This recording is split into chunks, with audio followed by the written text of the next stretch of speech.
वंदे मातरम बच्चों। तो चलिए आज हम देखेंगे कक्षा 7वीं विषय गणित पार्ट 1 ज्यामितीय रचना। ठीक है, तो आज का अपना स्टार्टिंग का पीरियड है, पहला पीरियड है। तो ज्यामितीय रचना में हम सबसे पहले 1.1 में देखेंगे कोण समद्विभाजक, जिसको इंग्लिश में बोलते हैं एंगल बाइसेक्टर। अब ये कोण समद्विभाजक मतलब क्या होता है, तो सबसे पहले हम इसके जो नाम है इसको हम इसका मतलब देखेंगे। तो बच्चों कोण का मतलब आपको तो पता है। मान लीजिए मैंने यहाँ पे कोई भी ये कोण बना लिया है, कोण पी क्यू आर, ये कोण हो गया यहाँ पर। अब इसके बाद दूसरा जो शब्द आता है वो आता है सम। अब सम का मतलब क्या होगा, सम का मतलब होता है समान, सम का मतलब समान। उसके बाद अगला जो शब्द है वो है द्वि, द्वि का मतलब जो होता है दो। उसके बाद आगे का जो शब्द है उसको अगर हम देखेंगे वहां पर है भाजक, भाजक का मतलब होता है भाग। अब देखिए इसका अर्थ अगर हम निकालेंगे तो हमको पता चलेगा कि कोण समद्विभाजक मतलब कोण को समान दो भाग में भाग करना। मान लीजिए ये वाला जो कोण है ये 40 डिग्री का कोण है। अब कंपास के साथ इसको दो भाग मतलब इसका समद्विभाजक यानी कि एंगल बाइसेक्टर कैसे बनाएंगे। उसके पहले और एक चीज मैं आप लोगों को बता देना चाहता हूँ, कोण को जब हम लिखते या पढ़ते हैं, अगर इस कोण को मुझे लिखना है तो मैं लिखूंगा इस प्रकार। अब इसको पढ़ेंगे कैसे, major angle P Q R. अब अगर इसको मेरे को माप लिखना है तो मैं लिखूंगा major angle P Q R is equal to 40 degree. मतलब इस कोण का जो माप है वो 40 डिग्री है। अब इस 40 डिग्री कोण को हम क्या करेंगे, इसके बाइसेक्टर मतलब समद्विभाजक। तो चलिए बच्चों मैं आप लोगों को बताता हूँ कि कोण समद्विभाजक है वो बनाया कैसे जाता है। अब आपको यहाँ पे दिख रहा होगा कि यहाँ पे मैंने एक कोण बनाया जो कि 40 डिग्री का है।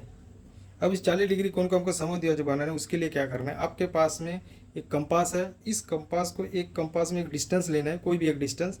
अब उस डिस्टेंस को लेकर आपको इस पॉइंट पे रखना है और इस पॉइंट पे रख के जो आपको दो चाप खींचना है, एक यहाँ एक यहाँ, दिख रहा है आपको, ये दो चाप खींच लिया हमने। अब कंपास में जो है इतना ही डिस्टेंस रखना है, इतना डिस्टेंस रख के ये जहाँ पे टच हुआ है वहाँ से फिर से यहाँ पे एक चाप खींच लेना है और इस साइड में रख के यहाँ पे रख के इधर से और एक चाप खींच लेना है। अब आपको दिख रहा होगा ये जो दोनों चाप है एक पॉइंट पे जो है पे क्रॉस हुआ है।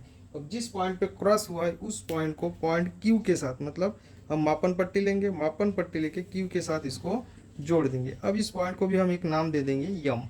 ठीक है, अब देखिए ये जो बन गया है आपका, ये आपका बन गया है कोण समद्विभाजक। मतलब इजीली है, किसी भी कोण का समद्विभाजक अगर बनाना है तो उसको प्रकार लीजिए।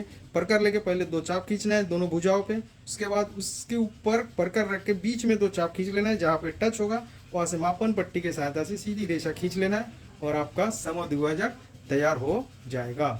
तो बच्चे समद्विभाजक बनाने के बाद अगर आप उसको चांदा स्केल से मापेंगे तो आपको पता चलेगा कि जैसे अगर मान लीजिए मैंने 40 डिग्री का यहाँ से समद्विभाजक कोण बनाया तो बराबर ये 20 डिग्री है या नहीं। अगर ये बराबर 20 डिग्री है तो मान लीजिए कि आपने जो समद्विभाजक बनाया वो सही हुआ है, और अगर नहीं आया तो उसमें कोई ना कोई गलत है। तो फिर से मैं एक बार दोबारा आप लोगों को बताना चाहूंगा कि समद्विभाजक बनाएंगे कैसे। बिल्कुल इजी है, प्रकार लेना है, एक डिस्टेंस लेना है, दोनों साइड पे चाप खींच देना है, उस डिस्टेंस को उतना ही रखना है, फिर यहाँ पकड़ के इधर से एक चाप खींचना है और यहाँ पे रख के यहाँ से ये जो पॉइंट जहाँ से ये मिलेंगे इसको सीधा रेखा में जोड़ देना है। तो चलिए बच्चों आप लोगों के लिए होमवर्क ये है कि यहाँ पर मैं 3 कोण के माप लिख के दे रहा हूँ।